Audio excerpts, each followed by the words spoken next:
Step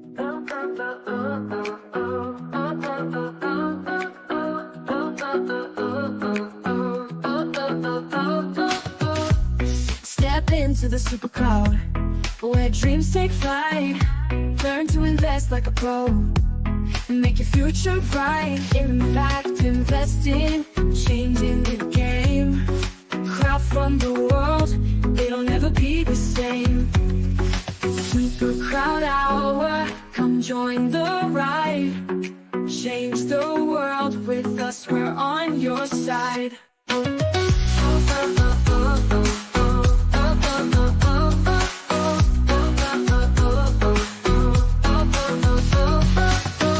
SuperCrowdHour, come join the ride. Change the world with us, we're on your side.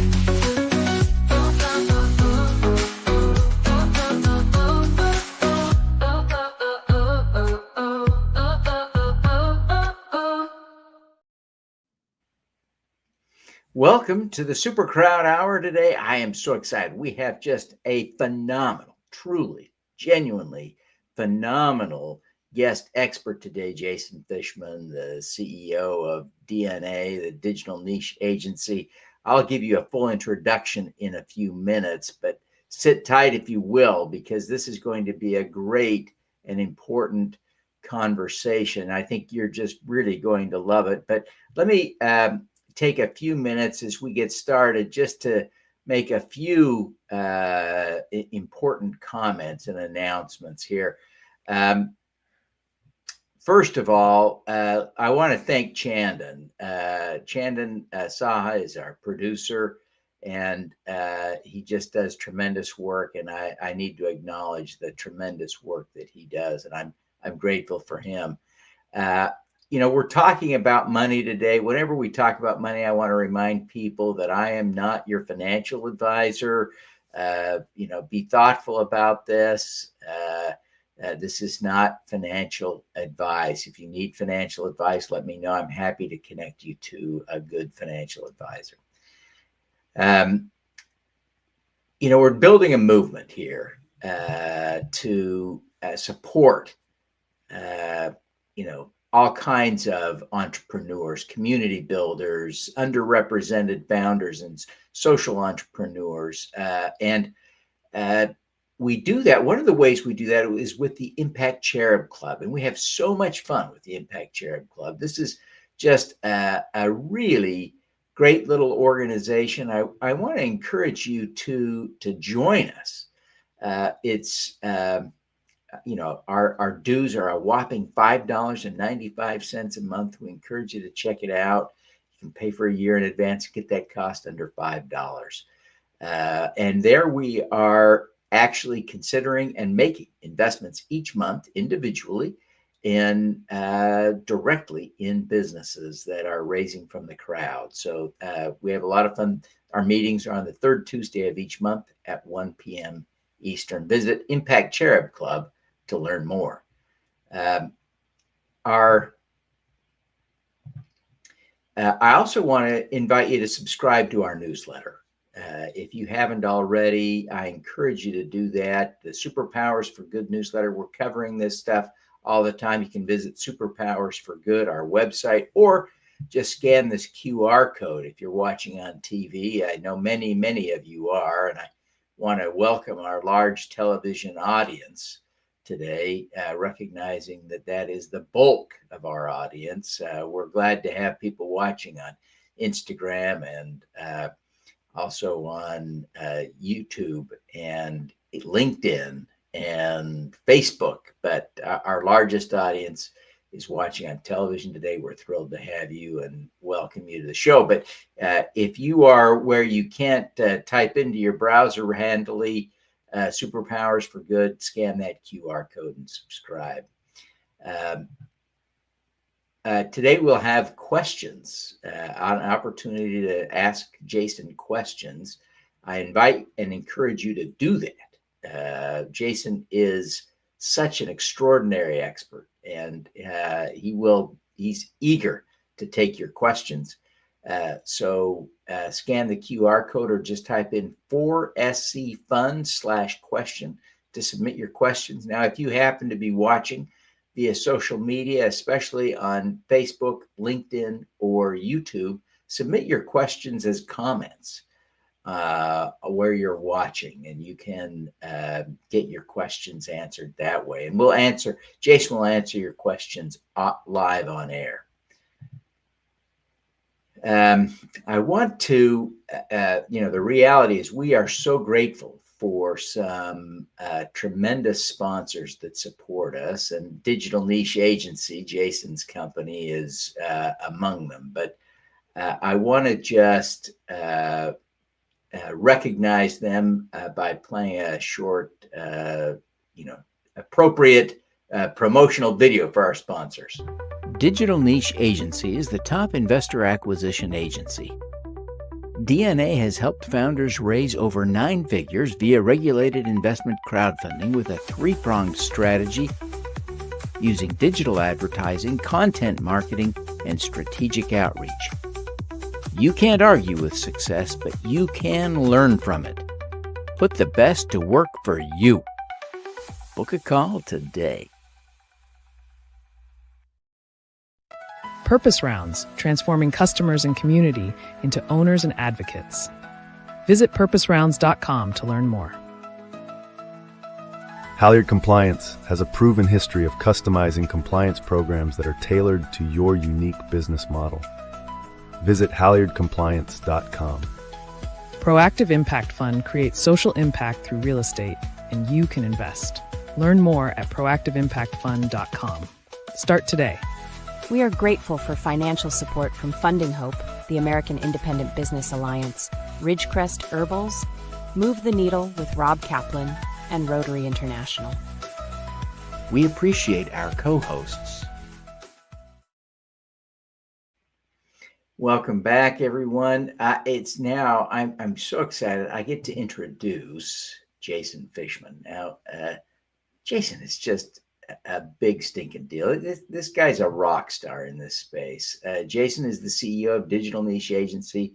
He serves with me on the board of the Crowdfunding Professional Association. And DNA is a growth marketing, he's a growth marketing expert who's helped over 500 companies raise capital from the crowd, raising over $600 million with a focus on algorithmic strategies and data-driven insights. Jason is a master at activating investor audiences and driving success for entrepreneurs and businesses alike. I just can't wait to hear Jason's message today. Jason, welcome. We're thrilled to have you. I really appreciate you being here to share with us today. Thanks, Devin. Honored to be here. Excited about the opportunity. And thanks for including me right before the holidays here. Everyone's in the festive spirit. 2025 planning is underway. I wouldn't want to be anywhere else. This is great. Thank you very, very much. Let me add your slides and we'll turn you loose here, my friend. Enjoy. Sure. I feel like I don't need too much of an introduction after that speech from Devin on myself. You saw our DNA commercial. So it's always fun to sit in the audience and watch what goes on stage here. That's been my experience during these first few minutes. But essentially, I work on a high volume of these deals. Marketer. I've been in the ad tech space since 2008. And when starting the agency as a growth marketing firm, we found capital raising to be a common theme, a common initiative. When you look at the success rates of startups, when you look at the success rates of capital raises offline, the numbers aren't great. And to be able to focus on this area of growth for a business and be able to effectively bring in capital using content marketing, advertising, and outreach, it's very fulfilling. Not every campaign works. We're going to get into that right out of the gate here. I think there's some misconceptions in the space, but are working with some of the top issuers that are live right now, as well as to date. So have a lot of findings, a lot of experience in the middle to bring to the table. When Devin says we're good at what we do, it's because we've worked on some of these campaigns that have performed in the top spots, as well as campaigns that haven't. And I've actually taken more learnings from those. So going to get into the details here today so that your capital raise, if you're using Reg CF, if you're using Regulation D, if you're using Regulation A+, we'll get into some of those acronyms a bit. I want to make sure all that info is clear. You're more likely to close out your round with successful metrics, a successful return. So more information on me, here and what we do in terms of investor and user acquisition, working with some groups on their growth milestones in between rounds, but always be raising is a saying in this space, and likely see the next round to follow thereafter. I study what occurs on King's Crowd. King's Crowd gives analytics on all of the live Reg CF campaigns, Reg CF campaigns to date that report, Regulation A+ campaigns as well. CF, of course, you can raise up to 5 million. Regulation A+, you can raise up to 75 million on a tier 2. That's from both retail and accredited investors. And last week, this is what we saw from each of the portals. So about 642 live deals. Only 642, may I add. There's 24 plus million small businesses in the US. You could see WeFunder, 2.2 million was raised from 205 issuers, about 11,000 average for the week on each. Dealmaker, 41. CF's live, they have more A pluses on top of that. Start Engine, 119 live, far more than any point they've had this year. It was low 50s at some points this year, but actually a lower amount raised on average than on WeFunder, which we don't see often. So that's really a standout. 7 deals live on Dalmore, and you could see how much was raised for the week on each of these. It's important to mention, I'm going to, share some perspectives that issuers have given me, but you could see where we're at for the month of December, usually about 30 million for the month. Last month was 33 million, and last week was 5.9 million. So a good week as a whole. The stats you want to take as much as you can from. So for the month of December, here are 10 issuers, the top 10 issuers, and you could see there hasn't been 7 figures raised on any of them yet for the month of December. A few of them have already passed those metrics. I think 4 of them here, and we've been watching those closely. You can see the top 10%, the top 20%, top 50%, 49% haven't raised any funds for the month. Why am I sharing all of this? Because I want to be able to provide realism that most equity crowdfund campaigns will not raise $5 million. In fact, have some stats on that. Many are shooting for 1.235 before accredited, before audited financials. Some are, just looking for 100K, 300K, smaller amounts. We refer to many of these as mom and pop shops, the pizzeria that wants to go to its patrons and bring on shareholders to fund the next, wood fire oven. So not everyone's shooting for these larger amounts. But when I look at these stats, I generally project the top 10% of issuers will be 130K or more raised in a calendar month. 20%, about half that. 50%, around $7,500. 50% won't raise more than $7,500 for the month. And we then see that show up in some of the individual stats. From here, I'm going to lead into strategy. I'm going to talk about recommendations to activate as part of that strategy so that you're positioned in that top 10% of issuers. I'm going to go over the stats a little bit further here. But again, it's important for me to mention this so that a founder does not go into an equity crowdfund campaign, a regulated investment crowdfund campaign, thinking merely launching, I'm going to raise the amount of funds that I need. It's the internet. There's billions of people on there a day. I have a great company. I'm going to list it on a Reg CF platform, and those audiences are going to find me. Not the case, and we're going to look at why. But first, I want to point out the industry is growing. I'm going to show you stats here from the 2023 report. King's Crowd will be putting out the 2024 report. Mid-January, I could tell you numbers are up, but 420 million raised in 2023, a bit down from 2022, which is actually great because if you look at the numbers for VCs and other types of capital raising and how those dropped it was far more drastic. So to be somewhat steady over the past couple years is a good thing. Says a lot about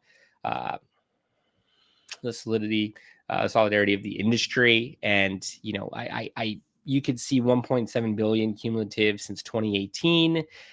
Can see, the top platforms last year, WeFunder and Start Engine accounted for 59% of all dollars. I could tell you Republic is down this year.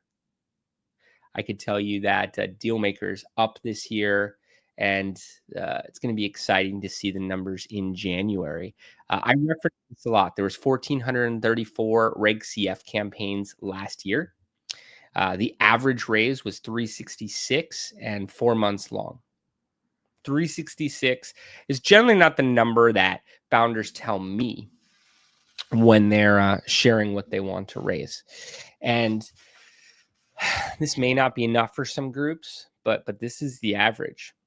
You want to talk median, closer to 100K, 110K, 50% of issuers will not surpass those amounts. I'm going to talk about this in strategy and emphasize first degree, second degree networks coming to the table to get you past 100K, 150K, 200K. Imagine getting past 366 and immediately positioning yourself among the top issuers.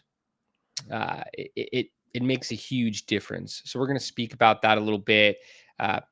Sherwood Woody Neese, Crowdfund Capital Advisors, great place to get analytics as well. One of the founders of the Title III of the Jobs Act at that said at our Crowdfund Professional Association conference in Washington, D.C. in October, 80% of investments tracked on Reg CF came from first and second degree networks. So bringing those audience to the table can help you with this. 408 investors to get there at $1,190 average each. So you're going to need hundreds of investors. The top campaigns have thousands of investors. $1,190. This number, I'll often see founders startled a bit. Oh, I thought we'd be getting 50, 100K. And you absolutely may, but averaging in with $100 minimums, $500 minimums, generally somewhere in between there. Maybe it's $1,000 minimum. If you are hitting this $1,190 metric, probably in a good place. And that means, with 1,000 investors, you're going to be raising $1.19 million. And to get 1,000 investors, you probably need 50,000 visits to your offering page. And if you're hitting a 2% conversion rate, Google says an average conversion rate is 2.35%. To be at 2% on an investment is a good thing. It's just radically different than what I see many founders anticipating when they're launching an equity crowdfund campaign. And by setting this perspective before even getting into the strategy, I believe you're going to be in a better place. So portals, $500 to $1,000 averages, self-publishing, more of a $3,000 average. You could keep that in mind as well too. Blended, you're at about $1,190. Last year, only 11 companies hit the $5 million limit, 0.76%. Last year, 107 companies of that 1,434 hit $1 million, only 7.46%. Want to keep that in mind. I would say 10% hit 750K or more. So that's why what we're speaking about today is so important. It's not, neat to know about. It's what you physically need to apply to your campaign. Speaking as a rule of thumb, to see success. And what I was just mentioning about how much traffic you get there, if there's one thing you take away, I would point at that. When I hear of these other, 98.54%, I said that wrong, 88.54% that did not surpass 1 million, they likely didn't get enough traffic. I don't think it's that they, had 100,000 visits and didn't see, 2,000 investments off that, 4,000 investment. It's more along the lines of there weren't enough people there. In some cases, a great conversion rate, but a few thousand people got to the offering page. So looking at those stats, the top 10% are pacing for 1 million in 9+ months. we saw the average campaign was 4 months. Most issuers are not live that long. I would utilize the longer windows of time, and you really need to set your brand apart and create that crowd effect. It's like saying, hey, we're going to make something go viral. Easier said than done, but those top percent, 10% of investors, they're getting all of the investments, and you can position yourself with social proof, with third-party validation, with traction, to hold those positions. Standing out in the crowd, first thing I would say is develop a strategy to guide your campaign. You need to plan first before throwing away money or tactics that may not add value to your overall digital campaigns. The idea of, hey, let me go live and see what happens is not the right approach, period. King's Crowd recently put out an article talking about how important the first day, the first 2 weeks are. This reflects other types of crowdfunding where the first day on, let's say, a 30-day campaign can determine whether you're going to succeed or not, to 80%, metrics that you're going to fail if you don't raise a third of your goal in that period. That's on an Indiegogo or Kickstarter type campaign, but same concepts here. And, got to build the foundation. I would start on your strategy months before going live, or even if it's a few days before going live, really map out how you're going to hit each milestone of your goals. I would move to pre-launch marketing compliantly. There's a test the waters option that the SEC has made available. You can, audience build and market leading into the campaign. More people to point at the investment opportunity once you're live. You don't want to prime and make sure you're talking to legal to make sure you're doing everything correctly. But failing to plan is planning to fail. It's what I hear when a founder tells me, we're just going to go live, see what happens for a bit. They're planning to fail.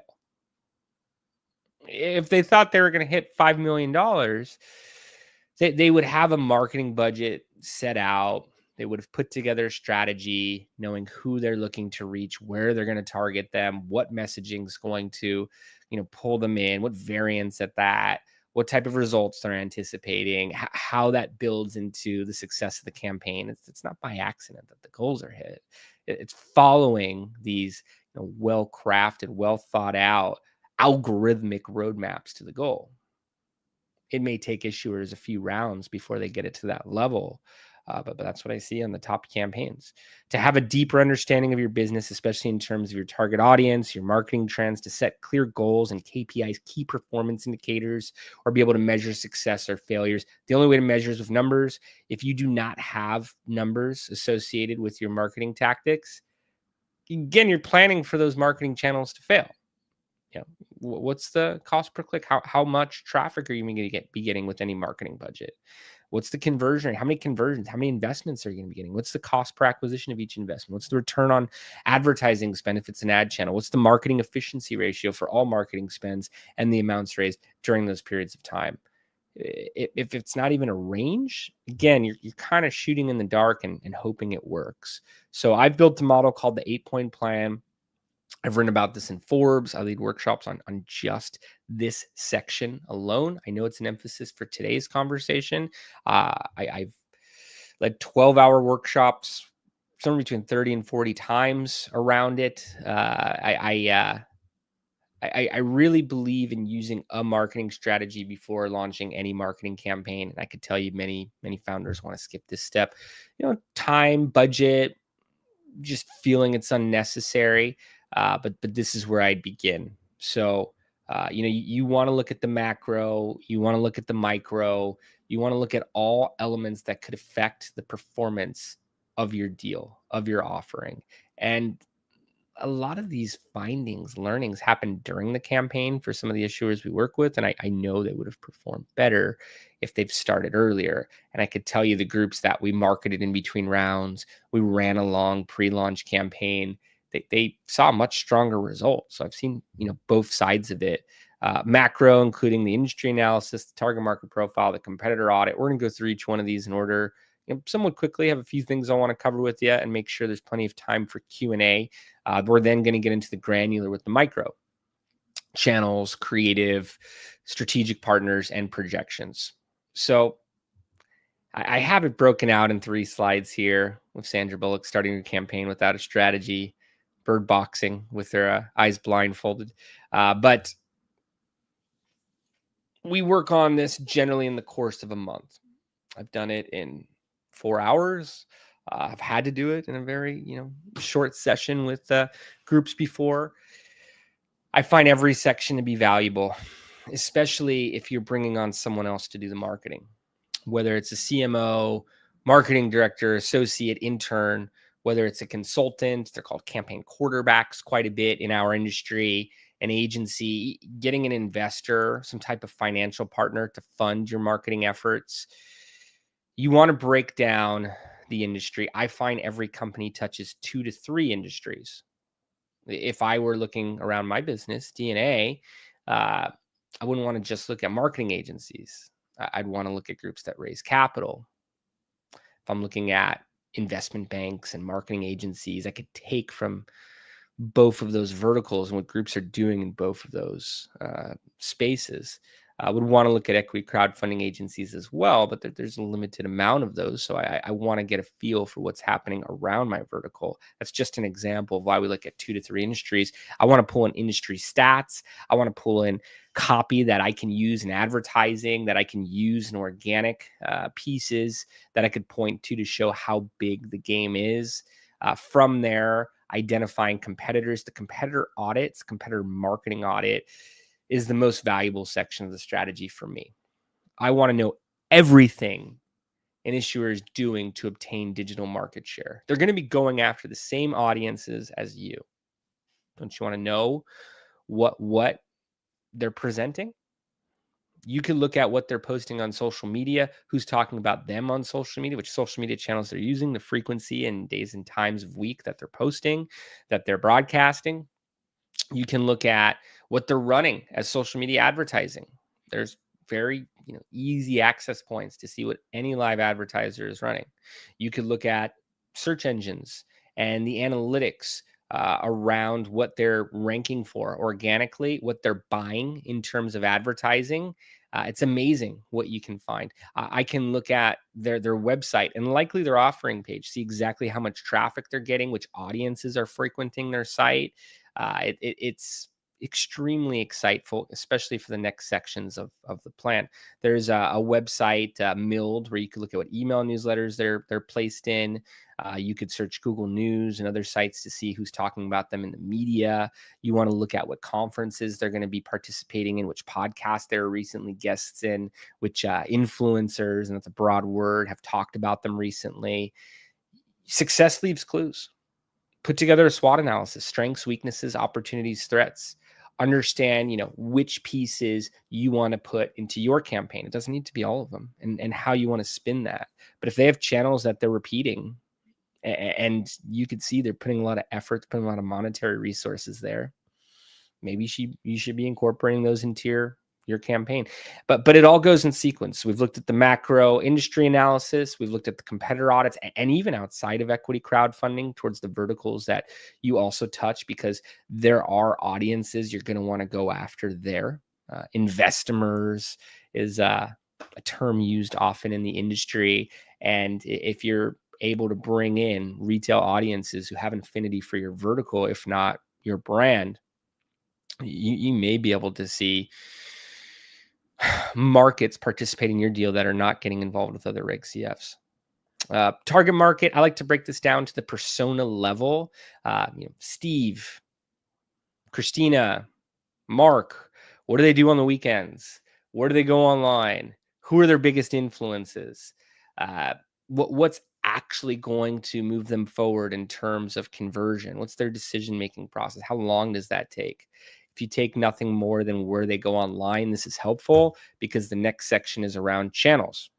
So now you're looking at those touch points for those audiences, as well as what your competitors are doing, and you're determining which channels you want to incorporate into your campaign before it ever goes live.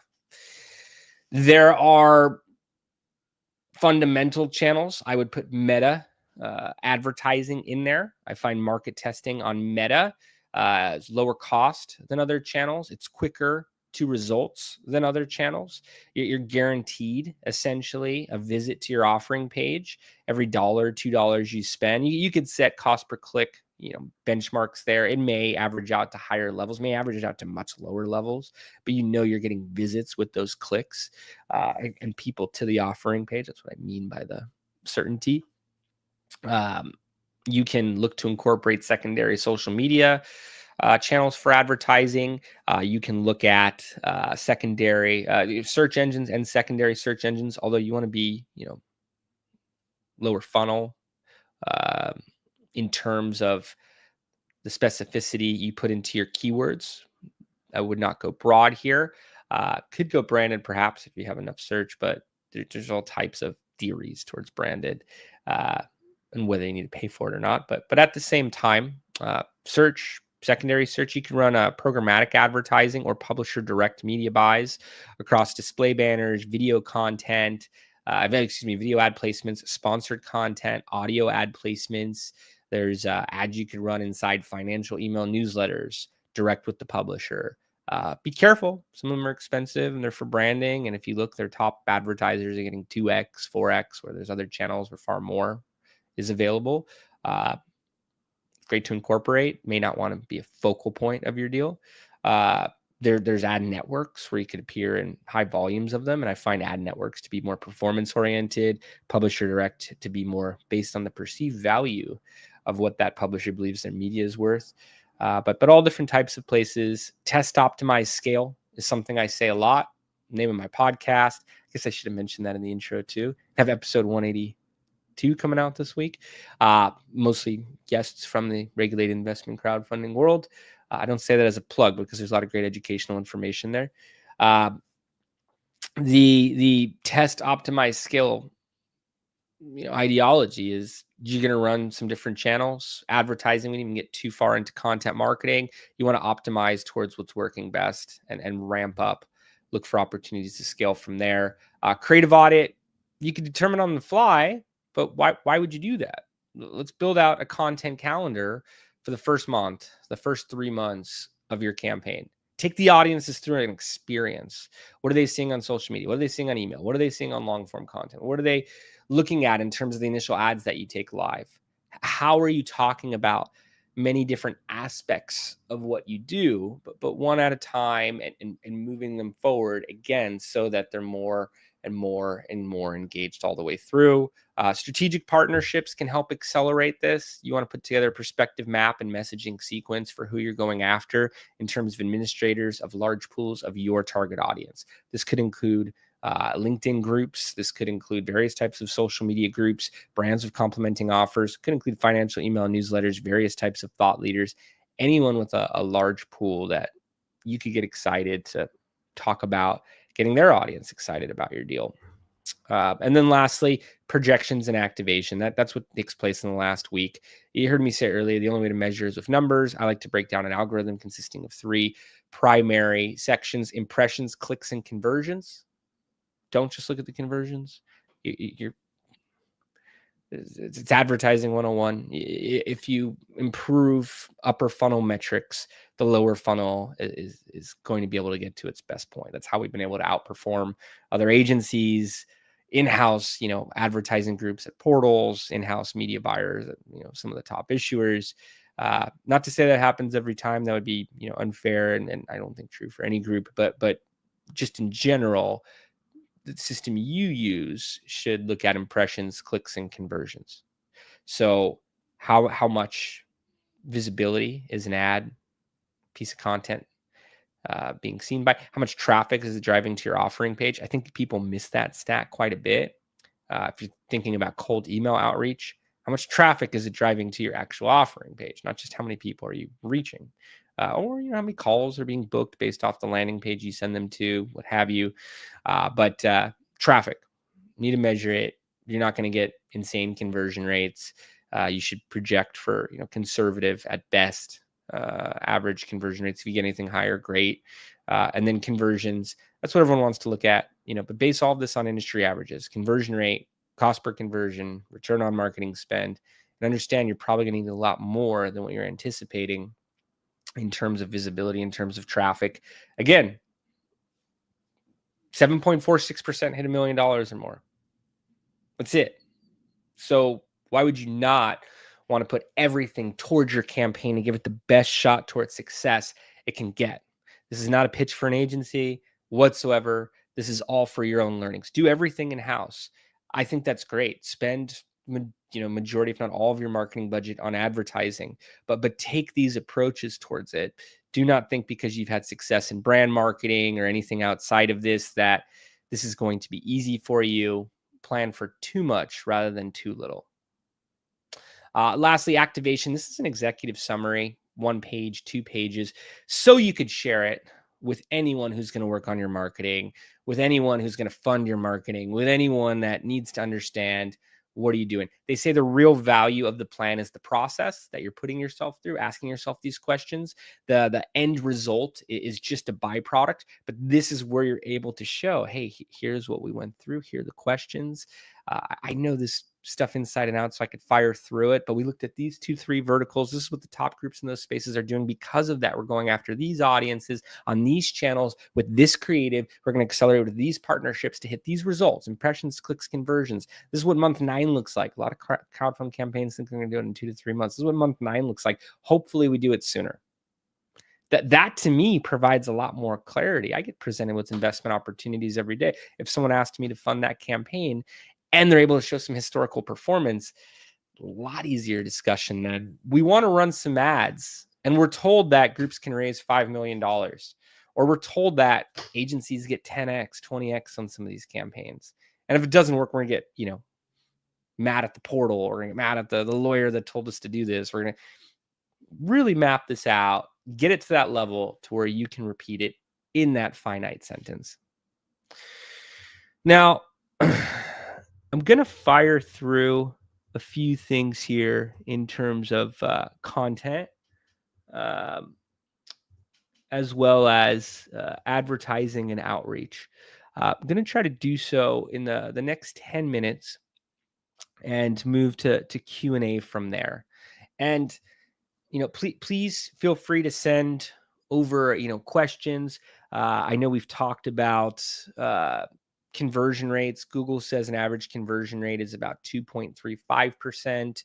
If you're getting 2% on an investment opportunity, you're driving 50,000 people. I shouldn't say that, 50,000 visits. Some it could be repeat visits from the same person to your offering page. If you get 1,000 investments off that, 2% conversion rate, and they're at $1,000 average each, that's $1 million. If it's that 1190, 1.19 million. Content marketing is designed to give you a higher conversion rate. Statistically, this is what I'm looking for, 6x the conversion rate. Whether that number is true or not for your campaign, you want to understand 80% of executives prefer to learn more about you through content. Content builds more trust. It's likely going to be 7 to, I call it 17 or more touch points before a conversion occurs, especially in investment.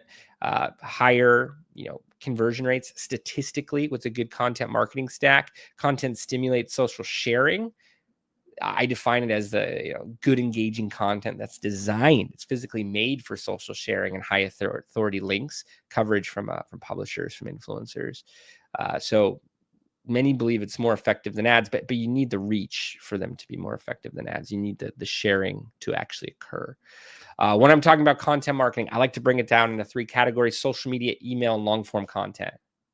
So we can see here long form content, blogs, webinars, raise page updates can be included in there, email, drip campaigns, social media, in addition to that long form content. So just firing through that real quick, do an audit, that competitor marketing audit. Make sure to look at all these channels for the groups that you're watching. Let's say it's some of the top Regulation A+ issuers. What did EnergyX do for their campaigns? What did Boxable do for their campaigns? What's Adam Beam doing for their deals? How about Sky Quarry? You can see their social media pages. Sign up for their email You could look at articles that they put out. You could look at promotions around their webinars and likely webinar recaps. You could look at their raise page and all the updates in the update section. You should be, doing the same thing. We talked about this in the strategy. I would recommend a minimum of 3 social media posts on 3 social channels per week, a weekly email newsletter, as well as an email drip system. And on the long form content side, a monthly webinar could have an industry leader as a guest on there with you, with a large engaged audience of their own that they could promote to. Could be a lead anchor investor. Could be, anyone that provides more social proof, more third-party validation to what you do. You can market before, during, and after. You could have, speaking of the articles twice a month. One of the articles can be a recap of your webinar. Could talk about it on your raise page update, could talk about an email, could talk about it on social media. All the channels go hand in hand. But as we looked at, it's going to happen in a later touch point. Even retail investors like to search around and do their own due diligence. What are they going to find when they get to your deal? What does that say about you? We already know they're looking at multiple deals. They're being targeted by all of these other groups as soon as they look at your campaign. If you're running ads, it goes into the ad algorithm. If you're on a portal, the portal's going to market to them. If you're promoting with different publishers, they're going to take note and promote to, for their next advertisers. They're going to see other deals. What happens when they get to your content channels? And use that as an opportunity. Make them more and more excited to get involved in the deal. Show them this is a moving ship. Showcase traction. This boat's getting to its destination with or without them. Now's their opportunity to get involved and at this share price. I am trying to go through some of these questions here. I'm going to save a couple of them for the end, but going over outreach in this next section, if you guys have any questions around that.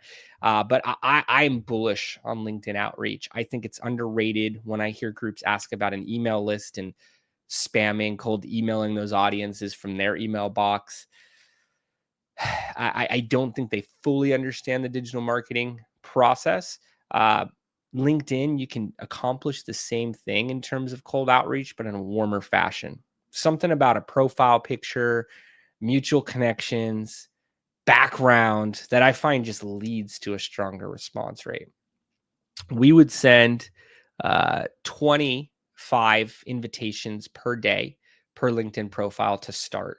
You could ramp it up to about 40 invitations per day per profile before LinkedIn stops you once you're warmed up. And once you're warmed up, you want to be commenting, you want to be, engaging with posts, not just the responses on a daily basis.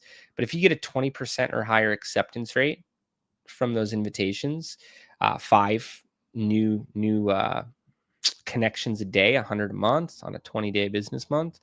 And then you send them conversational messages, one with the invitation, one after it's accepted. By the third message, you could be looking to set up a call and include a scheduling link.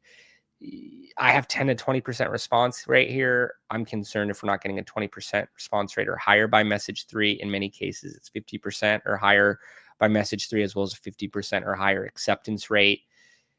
You can search by, you can search by zip code. You can search by job title, company size, job title investors, people who have C-level positions in companies in your industries that would be taking note and be enthusiasts. You could, target by which pages people follow. So if you create a list, you could pay for a Sales Navigator subscription. I think it's like $80 a month. Usually a sale the first month, some type of discount. You create your list in there. You create a messaging flow and send one message with the invitations, and then use that as a CRM, customer relationship management system, and make sure you're following up with everybody enough. You could move to automated tools, but be careful. I think you're going to get a higher response rate from doing it manually. And you want to play around with it and see it firsthand before adding scale with the automated tools. You want to customize as much as possible so they feel compelled to respond, not that you're just copy and pasting.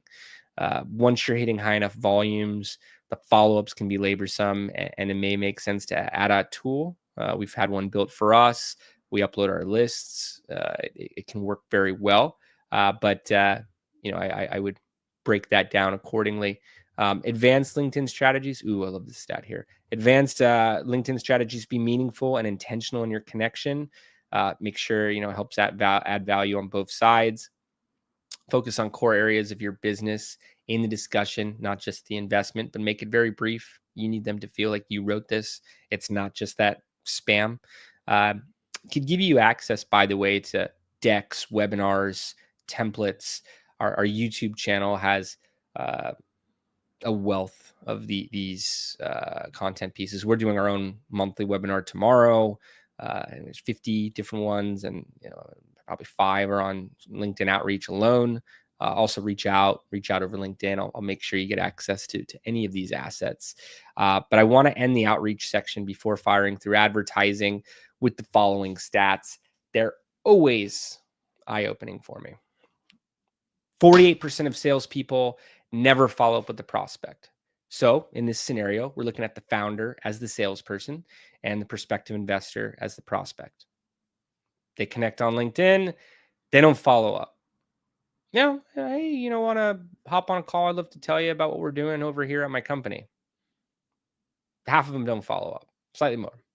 Only a quarter of them make a second contact and stop. Hey, wanted to see if you got this message. Let me know what time works best for you. Only 12% make a third contact and stop. 12. And only 10% of salespeople make more than 3 contacts. Meanwhile, 2% of sales are made on the first contact, 3% are made on the second contact, 5% on the third contact, 10% are made on the fourth contact, 80% are made on the 5th to 12th contact. We looked at that for advertising, that 7 to 17 touch points. We've now seen only 10% of salespeople make more than 3 contacts. And again, at the same time, 80% of the sales are happening between the 5th and 12th contact. So you're only getting a small percentage of the investors if you're not humbly following up. And you want to be exciting when you do. Hey, how about now? Hey, I'm following up. Hey, I'm checking back in. Look, I do some of that stuff myself, but I know that's not going to stand out to them. If I built a content calendar that reflects the strategy that I put together, maybe living in the first sections of the strategy, I'm going to have a lot more to say. Hey, look at this conference I'm speaking at last week. Did you see the podcast we just distributed? I was on last week. By the way, the following week, we're doing our own webinar. Going to have a large guest. Please make sure to come. There's far more meat on that bone. You're a much more exciting person to speak to at the party. There's these offline, online examples of what you're saying online and how that actually lands socially, compared to what you'd be saying if you're at a party. So it's all in the follow-up. The automated tools can help for that aspect. The advertising retargeting helps for this. I'll often hear, I tapped all my resources. I hit everybody up in my network. Okay, how many times did you follow up? Well, I sent them a blast. So you didn't send a follow-up email and you didn't do it on an individual basis. Well, no, I mean, they know, and they've talked to me over years. I know about a lot of things that I don't take action around. It's the holiday season, hence the red flannel. I'm retargeted by all different types of products that I could buy for my friends, my family, marketing, softwares, end of year sale. It's so easy for me to forget about everything. They say we see 60,000 advertisements a day. Now that includes logos. Hey, here's an advertisement. There's an apple on the back of this phone. My pen. Whatever it is. Those are all ads. But we're inundated with this. Break through that clutter. Going to spend the last couple minutes talking about Facebook ads here. And as I mentioned, fundamental channel, you could take this to any other channel, but the way Facebook's been built as a DSP, a demand side platform, advertisers being on the demand side, has shaped how these other ad platforms are built. They have their own features integrated, but I have a great content marketing crowdfund checklist. Again, you're going to want to make sure you have a strong content marketing funnel before you introduce paid traffic into it. If I am asked to do a intro level budget campaign, I still point dollars towards advertising, but I'll emphasize this first because you can follow that checklist and put together decent decent interfaces for the audience to convert and beyond just driving them straight to your offering page. So this reflects a bit of what I was speaking about earlier with conversion rate. So in this scenario, $10,000 starting ad budget, $20 average CPM. The CPM is the cost per thousand impressions. If you're getting a 2% click-through rate on those ads, Facebook says an average click-through rate is about 1%. You set up strong ads, you're going to see a higher click-through rate than that. We see 2 to 5% on campaigns regularly, have campaigns producing at much higher levels than that today. If you get a 1% conversion rate, given that's lower than the level I told you, but it's projecting conservatively and maybe it rounds out to 2% towards the end of the campaign, you're getting a $100 cost per acquisition. Every $100 you spend, you're getting a new investment into your deal. $750 average order value is what I put for that first investment, just to project low.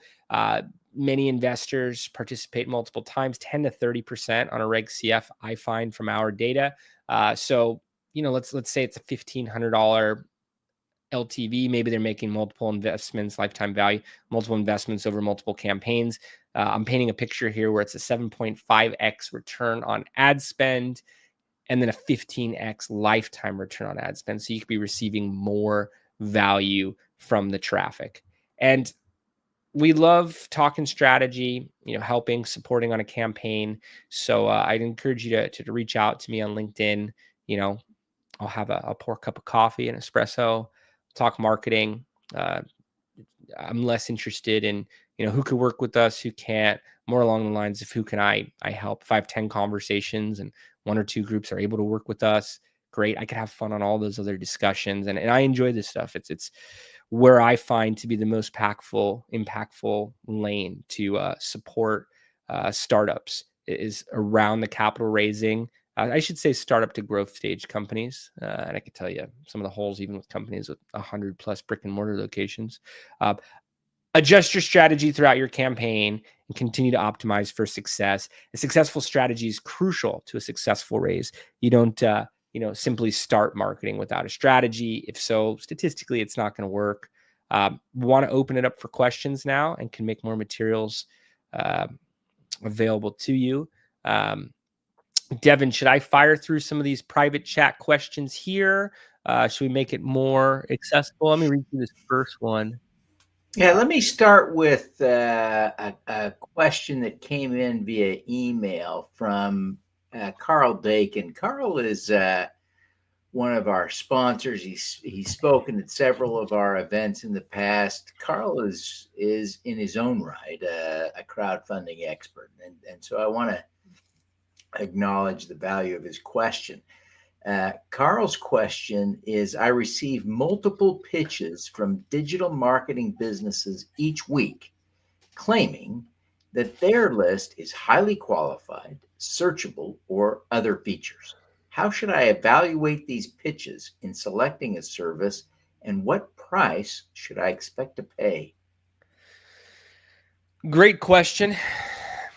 If you're like me, you're probably getting contacted by multiple vendors on a daily basis via LinkedIn, email, direct mail. It's pretty crazy. They find you everywhere. And I would look to get on the phone with the ones that have the most success.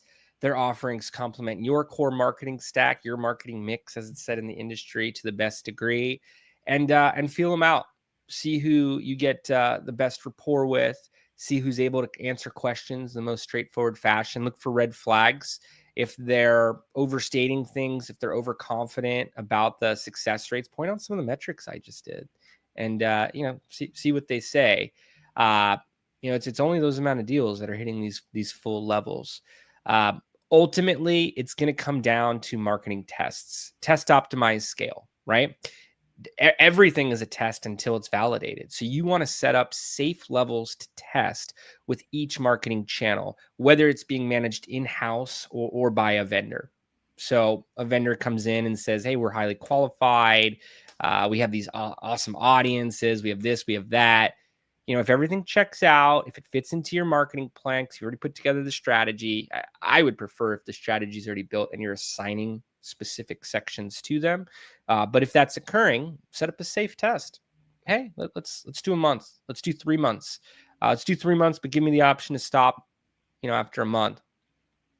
And make sure the working relationship is good in that first month. If the results aren't quite there yet, you've set up a safe enough test where you can, continue for a bit longer. You want to see them happen in month 2, or at least light at the end of the tunnel.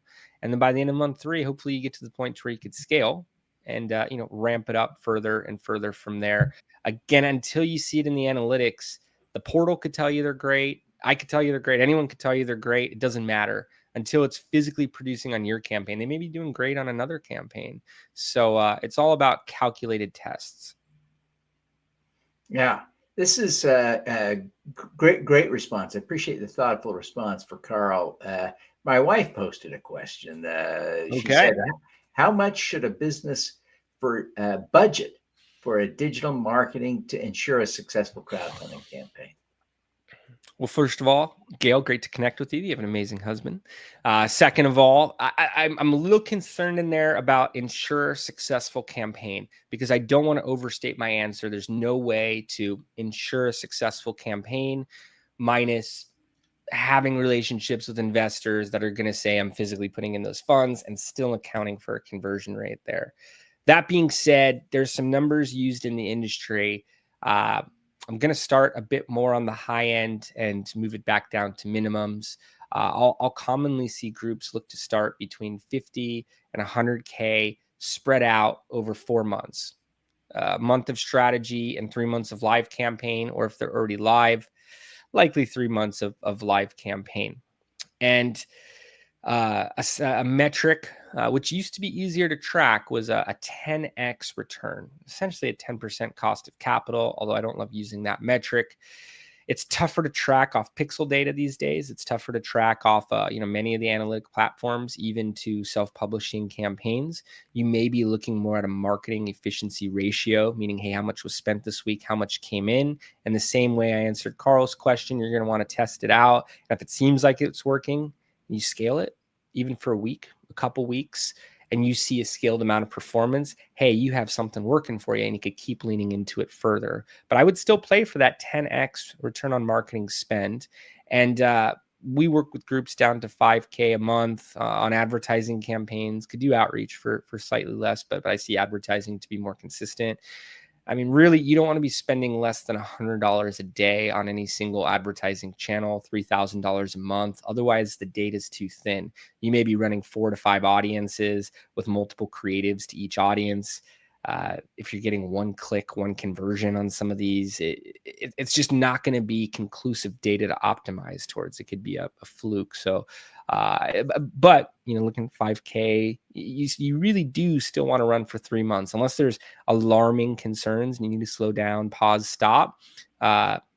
You really want to give it enough time. I've seen issuers with little to no success 3 weeks in, and by week 6, we're surpassing every performance benchmark. We're almost out of time here. We've got a lot of great questions here. Do you want to try and tackle in 30 seconds which Let's do it. platform matters? How do you decide which platform is the best fit? And how does that affect your strategy? Portal? Yeah. I would get on the phone with at least 3 of them. Again, ask them detailed questions. Ask them the same questions so there's consistency, probably 10 questions. You really want to find the right partner. Go with whoever you have the best feel for. That's going to be the working relationship moving forward from there. Ask about their success rates, not just towards the minimum being hit, but the same type of metrics we looked at: average raise, median raise. They're going to hesitate, probably tell you they don't have those numbers, but far more interested in that than their success stories. Don't assume they're going to bring in any investors. Look to raise the whole thing on your own and be pleasantly surprised as they bring in more of their audiences. Their audiences will likely produce as you get to 50% of your round and higher.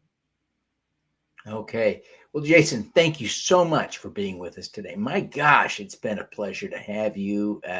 We appreciate your insights. It's just been a profound and valuable session. We can't thank you enough. I've just been soaking in the information. I just feel like I've learned so much from you today, and wish we could interrogate you for 3 more hours. But thank you very much for being with us today. We appreciate your support and all you do for us, and we wish you well. My pleasure, Devin. It's great to be a part of, because I want to see a higher success rate industry wide. I'm a stand for that. And anyone who did not get their question answered, please feel free to reach out to me on LinkedIn. Can answer briefly there. Send you my scheduling link for a call. Again, I enjoy talking about this stuff. And thank you, Devin, for putting this on. And All right. community. We got to run. Thanks, man.